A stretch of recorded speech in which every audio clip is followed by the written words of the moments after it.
ونحوهم. ورواه الطبراني بإسناد حسن من حديث ابن عباس دون قوله ومن أتى كاهنا إلى آخره.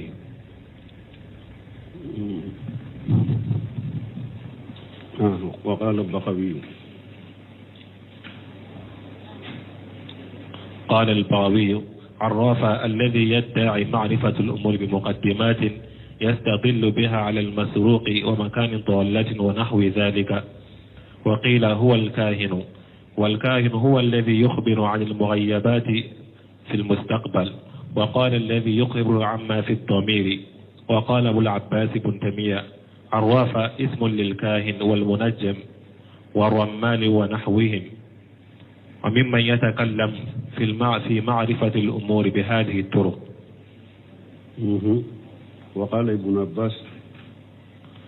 ابن عباس في قوم يكتبون أباجاد وينظرون في النجوم ما أرى من فعل ذلك له عند الله من خلاق. بسم الله الرحمن الرحيم،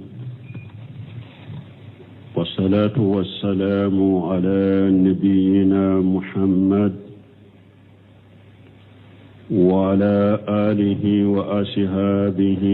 وسلم تسليما كثيرا. سبحانك لا علم لنا إلا ما علمتنا إنك أنت العليم الحكيم. أستغفر الله الذي لا إله إلا هو الحي القيوم وأتوب إليه. اللهم انفعنا بما علمتنا وعلمنا ما ينفعنا وزدنا علما. بي أرابا سوية هجرية باكلة أني كمناني أني بناني أني ولون فلا شهر المحرم من هجرية سانكالو فلو بيسوين يوم مغاني الشيخناي ميلادي نصارو كجاتي بافلاني مغاني دورو سانكالو ولون فلانا بيسوين يوم مغاني سباناي. ambe dawda bu masjid ar-rajaq wambo kono darasube Sheikh al-Islam Muhammad ibn Abdul Wahhab aka kitabu kono kitabu tawhid bonda minna ko kankar magele ni janga kata minnana fulele kelawu ka kibariyala alununa nyugono anye hadisa do teme bonda ina برسوت من أن يبلا حديثا منا ومن آتك هنا فصدقه بما يقول فقد كفر بما أنزل على محمد صلى الله عليه وسلم. رواه البجار بسناد جيد، ورواه الطبراني في الأوساط بسناد حسن من حديث ابن عباس دون قوله ومن أتى إلى آخره. درسوت من أنكمنا نونكا. قوله رواه الطبراني في الأوساط بسناد حسن من حديث ابن عباس إلقي فيكون هذا مقويا للأول. طبراني كاي رواية من فلان نمبك كاي رواية فلو وسمبنتيا كاجيريا. قال البغوي بغويكو الأراف الذي يدعي معرفة الأمور بمقدمات يستدل بها على المسروق ومكان الدالة ونحو ذلك. بغويكو أكو أراف يموني مين kowdo doni wole kata yerema ninye bela feundoye abe kowdo deke ko munu nabe delila tani oye ni sunyali fembe yoromi ube ni na tunu fembe yoromi na abo odonaye baga wiko arrafu yeninde mana lebe yede ni mwomi eka fe sunyana ibe na fe neka minando sunyana neka bolla fendo sunyana ko do ba bolo nyebila ko do ba buru bara sugu do ba bolo be ulu de ke na aye ulu ke sisa ale be delila tanu ulu de ye ika sunyali pembe yoro mekafo a ube ni na fe nka fendo tununa nka nyame tununa nka misi tununa nka ba tununa nyebila fe undo ba bolo bara sugu do ba bolo be ulu ke na ye ulu ke abe delila tani ulu de ka fo sisa eka femmin tununa abe ni yoro masinala akwa ni nunu na nyugunaw bagawi ko arrafu ye ninde qawluhu qala al-bagawi al-arrafu alladhi yudda'i ma'rifata al-umur bi muqaddimati katakuma labanna al-arrafu shiqatu mubalaghati arrafu ye shiqa mubalaghade mana kuma minni ba fo pour ka fen fo ka geleya ka she adamu ba fo de masiqatu mubalagha fa imman yurada biha shiqatu wa imman yurada biha nisbatu imma arrafu shiqatu mubalagha afora de pour ka fen cha yalira mana mimbe koinke kosobe ube imma la nyini besheka ke nisbaye mana mimbe koinke doro harin na atake kosobe nisbaye ode wa huwa alladhi yudda'i ma'rifata li asiyai alade be fewndo doni wale kata yerema walaysa kullu man yudda'i ma'rifata yakunu arrafa mo bete mo min ni mo min bafo mo bete ka fo min bafo doro nebe nindo ko obeke arrafa fuleli kelai ayi لكن من يدعي معرفة تتألغ بعلم الغيب من مغمي يفندو دوني ولا كتاير ما من دلولين بكو دغولنا نين توغي كو عرافة فلالي كلا من ني ايا ولا كتا إما كوي بفند دو من يكنن كان كودي كو دغولين كوتي ete عرافة مغمي بفند فو أباكو كو علي بفندو دو femmin na dilolen be ko dogolen ko de la wode togoye ko arraf fayudai ma'rifata al-umur bi muqaddimati yustadallu biha ala makan al-masruq wa dallati wa nahwiha aba wole kata yere ma ko alebe ko dodo ko munu alebe ko nyebila ko baraw do de ke nyebila ko ye folo kadelila kenu oluye na be sunyali fen nyoro do naye ube na ba fo ko abe fen tunune nyoro do naye an uluna nyona bagawi ko arrafu yeninde ko fuleli kala yeninde wajahiru kalam al-baghawi rahimahullah bagawi kakuma jahir be minira alaka nema annahu saminu liman da'a ma'rifata al-mustaqbal wal madi mu'min ni e ko min bena ni ko ibode dowa ube min temena ni ko ibode dowa bagawi ka kumayna arrafa benin fula beta na yi kodo nato na yode fo ube kodo temena na kumana ko ode fo ko bagawi ka kuma jahiru bagawi ka kuma jahiru arrafa benin fula beta لأن مكان المسروق يؤلم بعد سرقتي parce que fin sunyale ko yoro do obedo sunyali ko fere ni sunyali inkera de sunyali ko fere alebo o yoro do donc ali fule ka fendo wele ya doni wele kata yer kana yerema min temena de wakadhalika dalatu qad hasala diyaw abu to de la fin tunune fana atununa de furo tununen ko fere unana alema ko aba yorodo walakin almasailatu laysat intifaqiyya bayna ahli alilm من المسائل من فلان دون كباو مبدأ ولهذا قال المؤلف رحمه الله ودياتو مؤلف كو من الشيخ محمد بن وهاب أكو وقيل هو أي الأراف أكو دوكو الراف الكاهن كو الذي توقع كل فينا والكاهن هو الذي يخبر عن المقيبات في المستقبل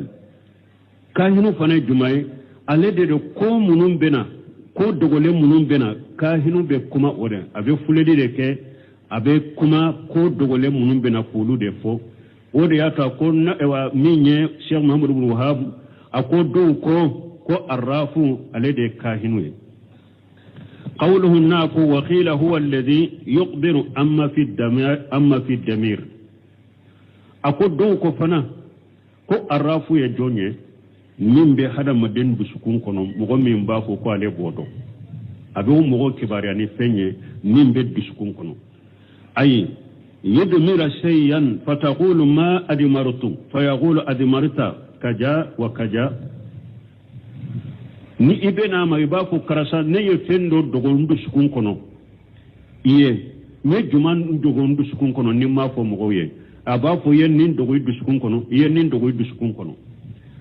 awi al mukhayyibat fil mustaqbil ube ko dogole munun bena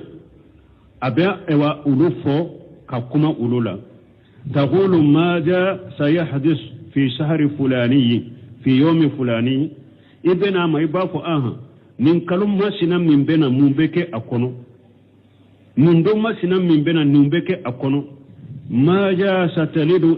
umrati ne kam muso kono mado abe mu soro ne kam muso kono mado abe ewa den sugu juman soro abe den sugu juman wolo muso do wa ceedo wa mata yuqdamu waladi ndembe tumala abena wakati juma wa huwa la yadri bon alete nunundo wa huwa la yadri alete nunundo meni e ba nyinin kan nununa na abe kibariyali ke kama fo abe nunun fo ninde togo do ko ninde togo ko arraf wal khulasatu akoka kuma surunya anna al ulama aqtalafu fi tarif al arraf akoka kuma surunya doni kibaru ye nyugon soso al arrafu jondo جماندو دونك باو ينيغون صوصالا فقيل هو الذي يدعي معرفة الأمور بمقدمات يستدل بها على مكان المسروق ودالة ونهوها دوكو الرافو يميني مغمين بي كو دوني أباها ولي كو دوني ولي كتا يرما ni bila fun doye bara sugu doba bolo nye bila fun doba bolo na abe uluke kadelila ke ni oye fen sunyale ko yorofo ko abe o yorodo ube fen tunune ko abu o yorofo uluna nyogona do ko arrafu yeninde fayakunu shamilan liman yuqbiru an umuri waqati awa nimbeke arrafu beke sisa koko kera ni koko kera na yakibari yalake naye arrafu beseka ke oye masalanya fo chogomi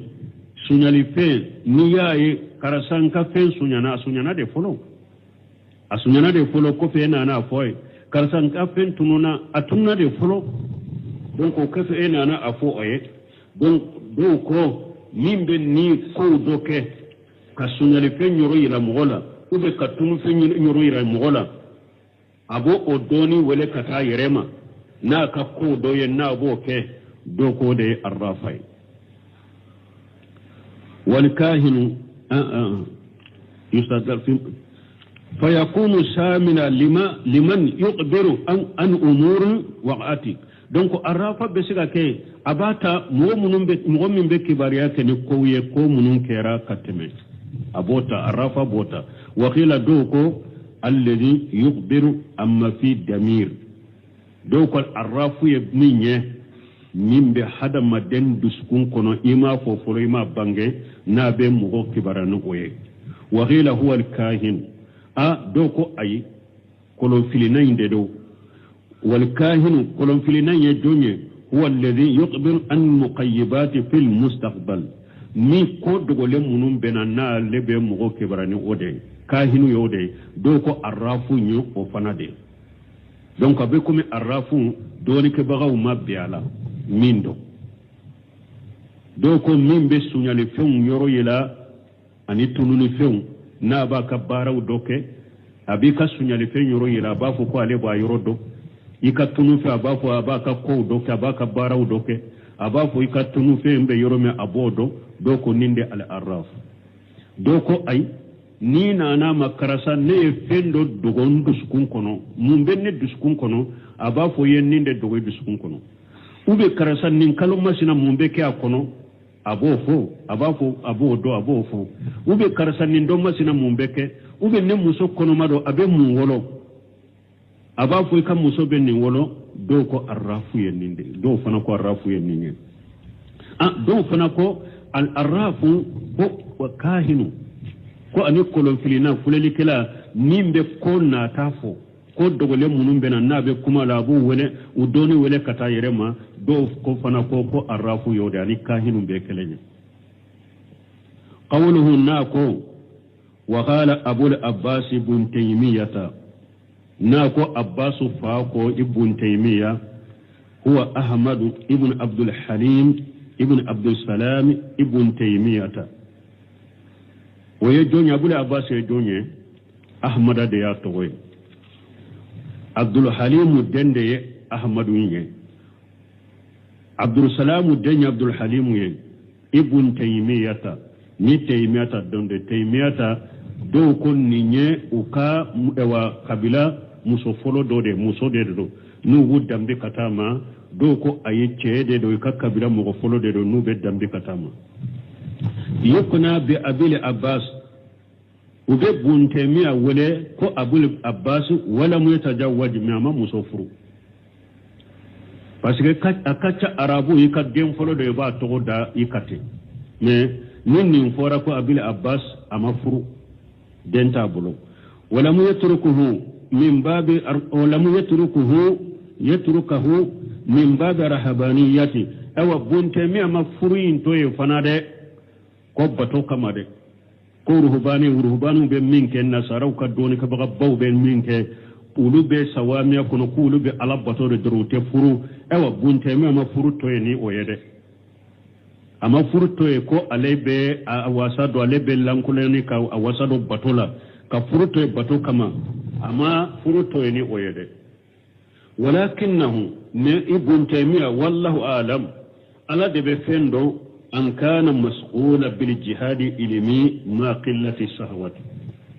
بنتمي كفرت لي سببه بن يسمين الله أعلم السغلانين دوني جهادوي دوني ينيني جهادون أني دوني ديلي جهادون السغلانين دوني ويه أني فانا أكان نجتون كدو أكاسهواتون كدو السغلانين دوني جهادوي أني أكاسهواتون كدو وإلا لو كان قوي السهوة لتجوج نا يسري بن تيمية أكسهوة كان نجي كبو أتنبفرو وليس كما يدعي المجورون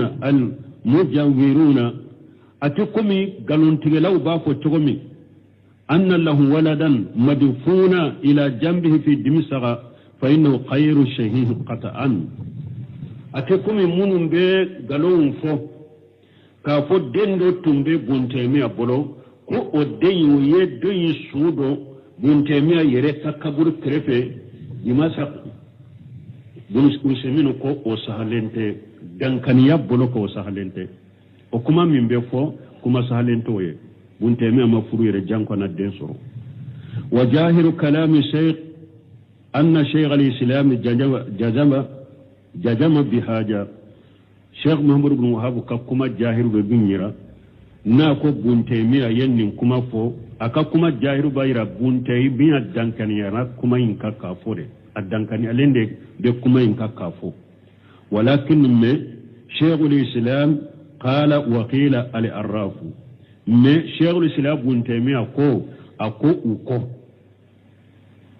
uko de ama fo aleko ni Sheikh Muhammad ibn Wahab ka kuma in jahiru bayra bunte mi aye kuma in fo addankanalen de be kuma ka dantigelen de be kuma in ka kafo ka soro bunte mi aye kuma in fo chogo me ako qila aya fo ni qila de ako qila ku do ko aya fo ni ote wa ma'lum anna ma dhukira bi qila adonendo ni kuma min fora ni qila de ku kote uko ليس مما يلزم بأن الناقل يقول به وتفني النمبر دانتغاكا كو فو بغا كو أيو أكما فو ni mogo min be kuma lakali na ko uko o donen do ka fo ante sika dantiga ka ko tigila mogo ka kuma ye oye ashihu annahu jaa naqalahu ولم ينقضه ولم ينقضه ولم ينقضه ولم ينقضه فهذا الدليل على أنه ارتداه أسهل لكم كافوني مغوكو ukote iko ukote ima kuma yinguruja kabwe ima kuma yinguruja ima wuli fana فهذا الدليل على أنه ارتداه ويدلو يامبولو كوكما يسوناما نيكو ukote ne ema kuma nguruja ema kuma yuli fana kabwe donc obe delu laye oba iranna ka fo kuma yisonama wala kulli hali la hala bela koni fa shaykhul islam saqa haja li qawla wartadahu shaykhul islam bunte me yenni kuma yisama agenani kuma nyafana ثم قال وكفي أقول لو قيل إنه اسم خاص لبعض هؤلاء الرمال والمنجم ونحوهم فإنهم يدخلون فيه بالأموم المعنوي أقول مغدوكو نتقو من فلنية إنه اسم خاص لبعض هؤلاء نمغو من كتقو من فلنية أكرلن نمغو مغو جمع الرمال nimbe ewa turabuda wal munajjim ani dolo dombaga wanahwihum anu wuluna nyogona nim womin ko ewa nin kerekelere nunun dola kelende ye ube nunun doide fa innahum yadkhuluna fihi bil umum al ma'nawi bon nunun be sheka dokuma yin kono nimana gorobali nunun be sheka dokuma yin kono arafu kono nimana gorobali لأن عندنا عموما معنوية بس ما نكل وغربلي وبانفي وهو ما ثبت عن طريق القياس ما من ثبت قياس بلوكا قياس الشركة وعموما لفظيا أو اللفظ فنا غربلي بامبلو وهو ما دل عليه اللفظ ويد اللفظ أن كندك منا من حيث يكون اللفظ شاملا له tumami nilla fujin be sheka ke kata ka kunta wa qad zakara shaykhul islam ibn taymiyyah rahimahullah anna istiqdama al-insi lil-jinn lahu thalath halat ibn taymiyyah aya fo alaka nema ko jinnan ka barake hada madenye la hala sabadero mado ay ibn taymiyyah ka kuma fam ako wa qala abul abbas ابن تيمية العراف اسم للكاهن والمنجم والرمال ونحوهم ممن يتكلم في معرفة الأمور بهذه الطرق ابن تيمية كما فلنين دي شيخ محمد بن وهاب بن سيمين كما جاهر لا ابن تيمية ينفو كدان تيغا كدي كافو الرافو أكو تغددو كلنا فلناي ani dolo dona ani latru dana ani nununa nyugonau mimman yatakallam fi ma'rifati al-umur bi hadhihi at-turuq mugo be kuma ko dogole wunna ninni sirawiye ko buntemi ko arrafo ya bede arrafu kun abenni bedeta mugo be kuma ko la ninni sirawiye ko buntemi ko arrafu be o bedeta no semino fule ko de fo sisa sarahula akum muallifuka kuma jahiru bayira ko buntemiya dan tigiran nin kade ka fo arafu ninde ka soro buntemiya ko wakila ako buntemiya ko ukode akum mugo fana ebe seka mugo ka kuma ta ka fo ukote bo anta sika dan tigaka ko e fana ka kuma ye oye akum me buntemiya koni min koni kakkene gonte miye ye kuma info ama kuma ngurja ama kuma nguli donc weddere la kayiranna ko a jenani nin kuma ye gonte miye jenani nin kuma ye ka fo arrafu ye nunun bede gonte miye jenani kuma ye parce que ye kuma illa kali ama gurja ama boy وكو فمبه سي كتبنا سمو كسرهما أكو ابن تيمية أكو أيافو ألاك النيمة كو استخدام الإنس للجن كو هذا مدين بجنة بارا نغنيا مانا جنة ببارك هذا مدين جنة كبارك هذا مدين وبه هذا مدين كجنة كي كبارك الدنيا كي كتشوك كلها لا سبا نغنى بعد الحال الأولى لها فلو أن يستخدمهم في تات الله هذا مدين كجنة بارا نغنيا على بطولة كأن يكون له نائب في التبليغ الشرعي كم الجنة دوكا كي كانون بلاي سلاميا سريال لا سليلا أقام غوما فمثلا مثالي لا إذا كان له صاحب من الجن ni aya surmu to nyogondo burje nyogondo be ebolo jinna wala min al jinni mu'min jinna mu'mini do e ka je nyogo jinna mu'mini do ye ya gudu anhu al ilma abedoni mina ila wa yatalaqa minhu abedoni kumbe nyogonya ka bo ila wa hada shay'un sabata anna al jinna qad yata'allamuna min al ins akun ni sabatira ka fo jinnu be kalanke hada madembolo ko sabatira fa yastakhdimuhu fi tabligh shar'i linuzarahi min al-jinn donc ibe jinna imbara nyogonya sisa na yem min kala e hada madembolo e ba fo akata wala se anyogona jinnuma ayem min kala e bolo iba nya maria ko akata wala se anyogona jinnuma aw fil mu'awwanati ala umur al-matlubati shar'a akube ibe jinna imbara nyogonya silamiya sariya ye ko munun lanyini ibe jinna imbara nyogonya kideme o ko do kelila fa haja la basa bihi buntamiya ko hada madenka jinna bara nyogonya ninnin chogodelo ako basite ninna bal innahu qad yakun amran mahmuda aw matluba bunu semino ko balli akon nimbese ka ke ko tanune ngereye ube nimbese ka ke koye ko mi nyinino jinna tonyo do ka sore bolo jinna mu'mini do akakala e bolo ika nyamariya aye min kala akata o sariya akata lasha ka mugoma nimbesa ke koye ko min tanune do be ko min nyinene do wa huwa min da'awati lillahi azza wa jalla bo ni nyedawa de kata alama masamin ka bakoro talendo wal jinnu hadarun nabiyya sallallahu alaihi wasallam wa qara alaihi alquran jinna hadarila ciden na ciden ya qur'ana kaluka wallau ila qaumihim munzirina jinna sagira kato kam go makatu baga una na laka kuma kono waydi sarafna ilayka nafara min aljinn yastami'una alquran suratul ahqaf kono wa ayabbe ka ciden to qur'ana kala la jinna una ka ciden lamme uyemmin ndo ciden bolo utara ukam mo fe ko baga nay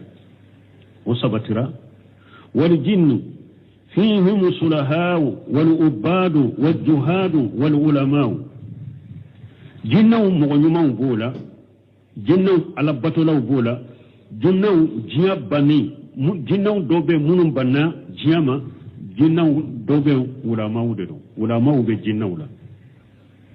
nyuma be jinna wala batu kelaw be jinna wala jiya bani mo jiya bani kelaw be jinna wala doni ke ba ulama be jinna wala لأن المنذر لا بد أن يكون عالما بما ينذر parce que barbare kala la budda avec doni ke ba dia beta mo ba ka bo minna avec o doni ba abu odode abidan muti lillahi subhanahu fil inzar iba soro fana ala batolado abetu ala ko masami sena lendo akabba bagalina donc ne nyalla hala fulo ka setembe jombolo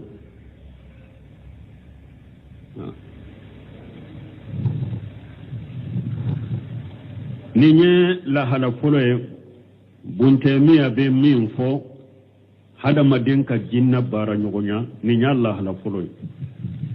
akakala ibolo ikanya maria akata kam mugo baga ninye fulo الحال الثانية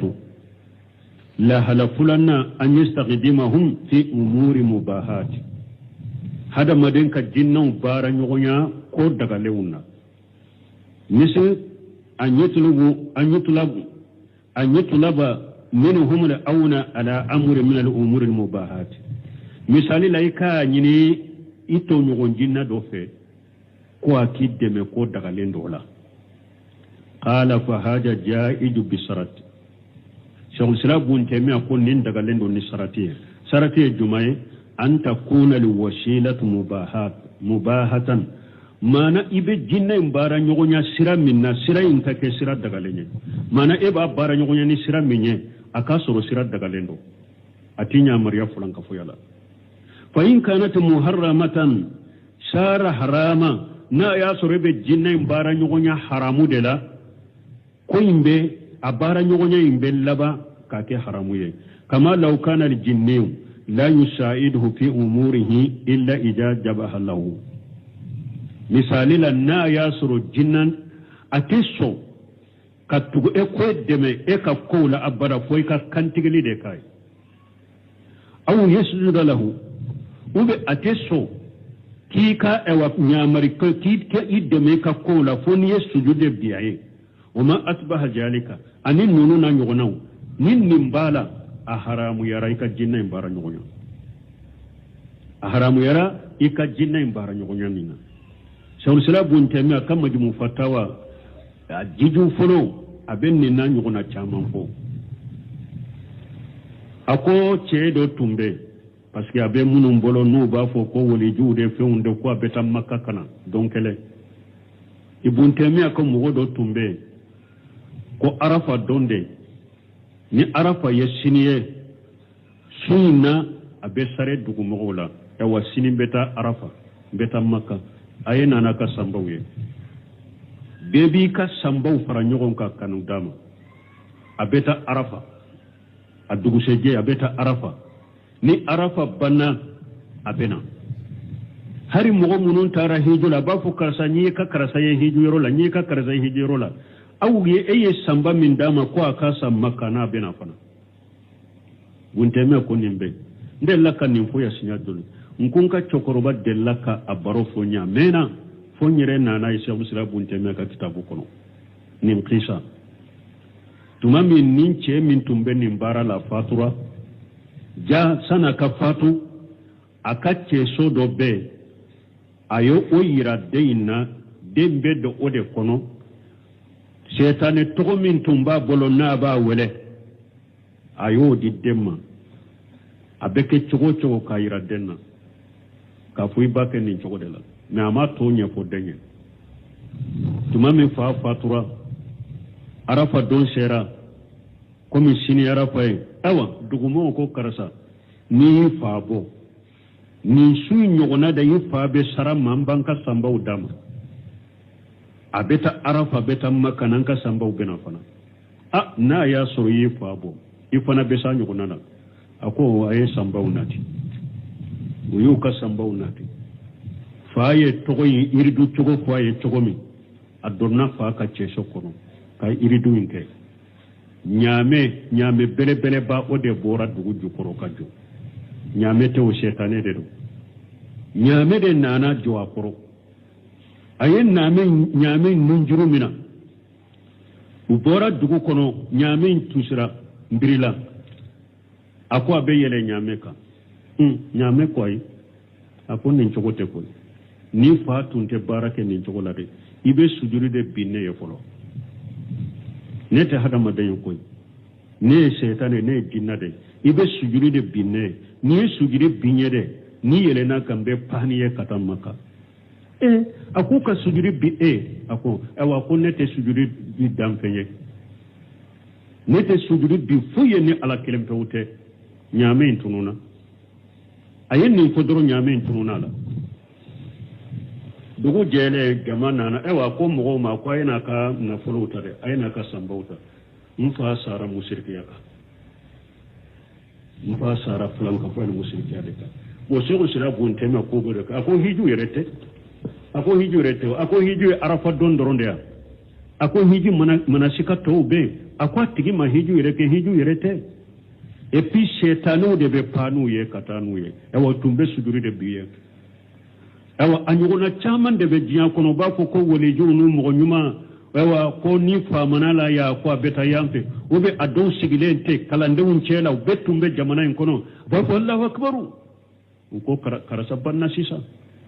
ebo bu min kalama doro doni doro cibena so tigi bena obo karasa banni fo jinna setane de tumbu bolo jinna de tumbu bolo be musrikiya ubu bila musrikani fulanka ko yade no yo ke jinna in fana be ka kibar yalla sama awa bunte mi ko la hala sabana ka jinna bara nyonya ko daga lenda basi tala de fo me akana soro ni jinna inti de me ka ko la bara fo ka haramu do de ke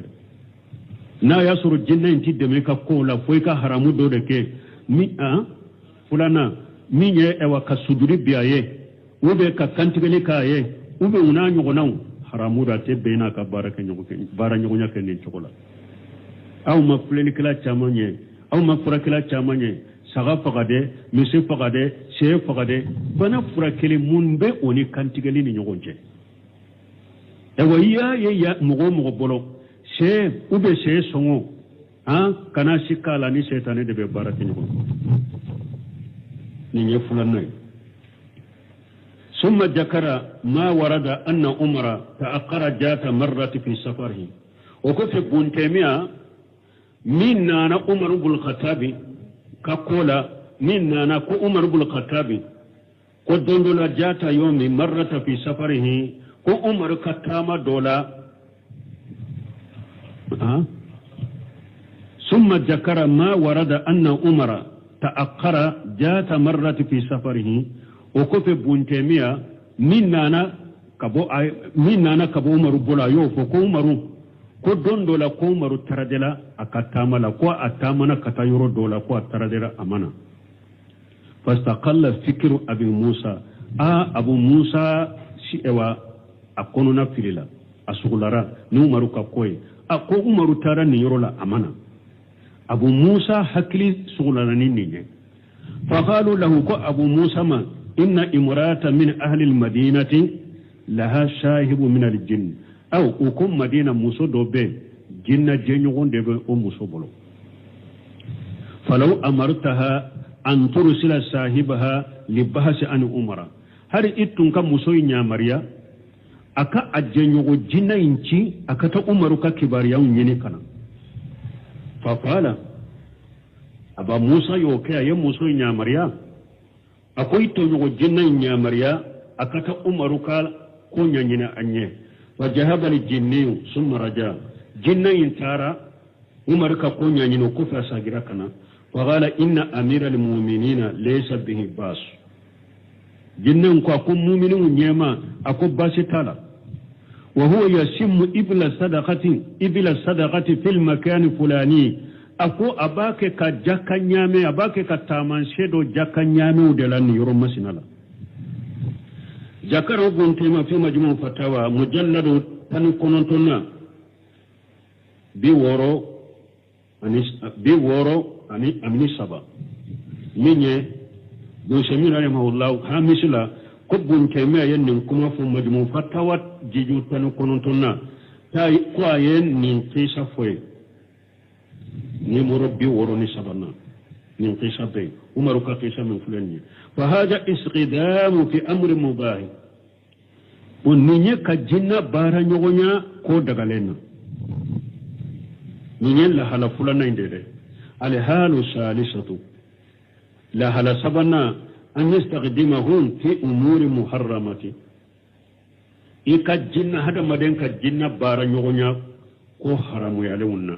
كالنهب أموال الناس مثالي لأني جنة ببارك نيون في نيبا في مغمين كان نفلو كتا تشيكنا ديما يبا تشيا بيتا مغم نفلو تشيكنا ديما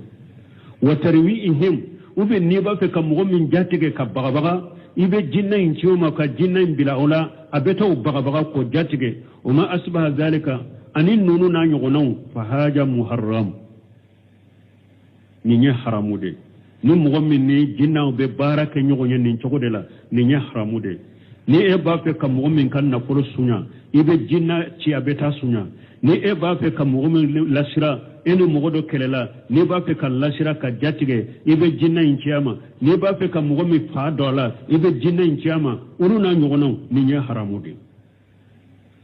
summa in kanat al wasilatu shirka sara shirka o ko fe na ya sur sira min bini jinna ince ni mushrika de do ibe ke mushrikiya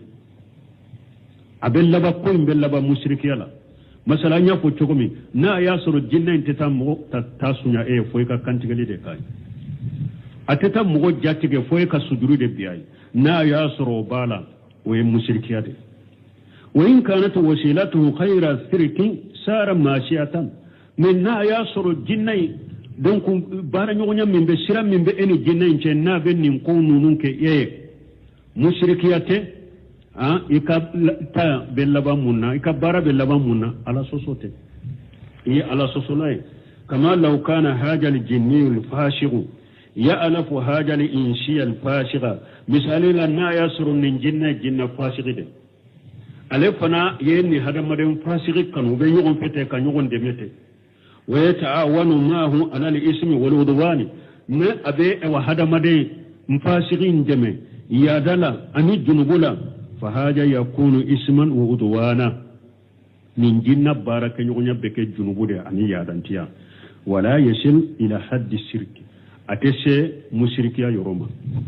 ثم قال وقف بنتمي أكو إن من يشال للجنة أكو مؤمن بالجنة ينكا أو يشال من يشال للجنة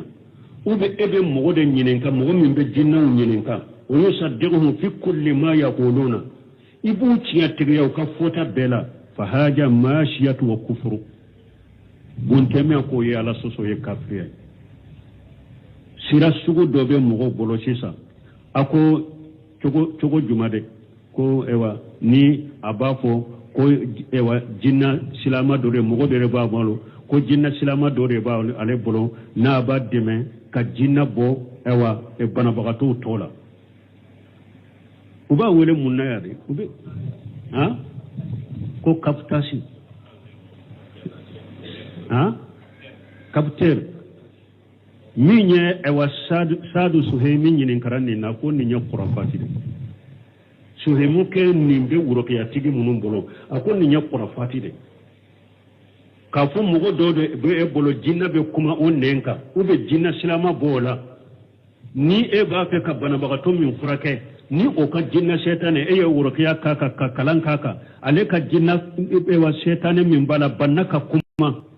ebe nin wele ebe kala nunun kan ninna nimbe kuma ewa jinna be kuma nin nenka ko jinna silama do be nin bola be kuma nenka ewa kan nin bana ba to ka konya fiye khurafat suhimu ko nin ya khurafati de nimbe ewa furage nin ya khurafati de o nyona de fule nin bonte me ko mo min be jinna nyinenka nimbe chogori a ube ebe dode nyinenka min be jinna nyinenka jinna ba le de la sisa ebe ale de nyinenka nimbe chogori ale ka jinna imba fo aye ale fana ba fo na yi fenwo fen fana fo ebe dala ni nye ala soso ako ni nye kafiria wa tariwu lil hifji min al jinni tumama bora nina akusira munum be ke sababu ka hada maden tanga jinna la huwa qira'atu ayatil kursi ويك آية الكرسي كلا فمن قراها في ليلة لم يجل عليه من الله حافجا من مؤمن آية الكرسي كلا سوف لا فوق تجود جاء إذا ألاك تنغكنا من بهذا مدرس انكس جنة ولا آية الكرسي كلا من يتيدين كهذا سهلين دي من مؤمن بدا سوف ني آية الكرسي كلا وسوف كتدغجه ibe alaka tanga kono wala yakhrubuhu shaytan hatta yusbiha shaytanete gerila fokata duguje kama sabata zalika anhu sallallahu alaihi wasallam kumi wasabatira kabo chiden bolo chokomi وهي آية الكرسي جمعي الله لا إله إلا هو الحي القيوم الآية كتا آية لبنا قوله ناكو ابن عباس de ينفو قال ابن عباس في قومه ابن عباس فنكم مغوكا كباريالا يكتبون أبا جادي مغمون بأبا جادي سبه وينظرون في النجوم أني مغمون باللجلك الدولولا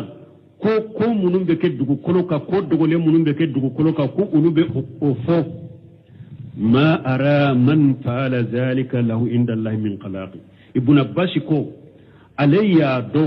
munun be ninke ni yorotu ya lagara rew semin ko o yoro de la sisa qawluhu yaktubuna abajad ibn abbas ka kuma na ko be abajadi sebe وينظرون في النجوم نوب لجلك دولولا الواو هنا ليست أتفن واو لا ينت أتفايد معنى بينك بارد ولكنها للحال يعني ولحال واو انت أتفايد لا هلا بن باشك كما لا أو واو ويد كا أتجين كا كلا هلا دبانجيه يعني لنيني ولحال أنهم ينظرون لهلا نوب اللجلك ويربطون ما يكتبون بسير النجوم وحركاتها وباك أبجاد من سبه ni obe oni dolo yi bolili siri nyogona ani dolo la magani kanu o siri nyogona puru ka ko dogole munum be ke dugu kolo ka ko fonu oye qawluhu ma ura man fala zalika ويزود بفتح الحمجة بمعنى أعلم نبنا باسكم ما أورا نبنا بلو إرواي لكم ما أورا بلو سمين كناكم ما أورا من فعل ذلك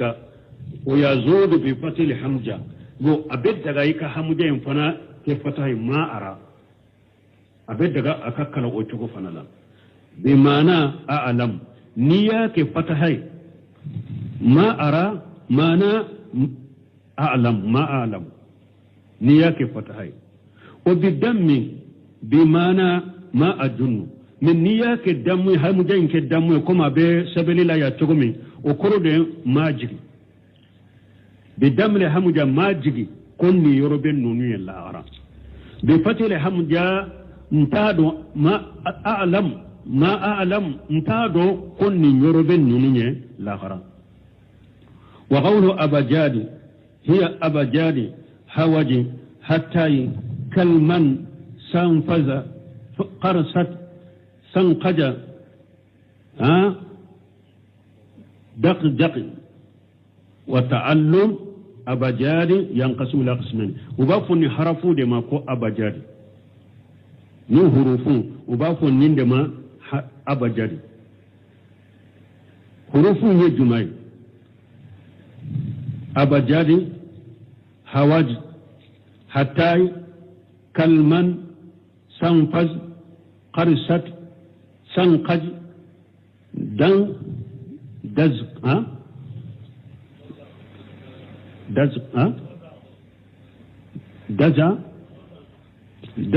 دزع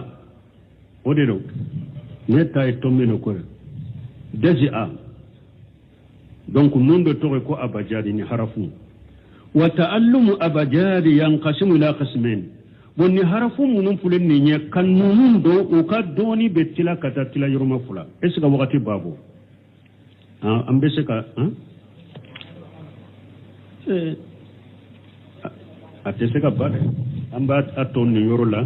ni ala sonna wa khala ibn abbas fi qam yaktubuna abajadi dari sura inshallah ambe wuli wala سبحانك اللهم ربنا بحمدك أشهد أن لا إله إلا أنت أستغفرك وأتوب إليك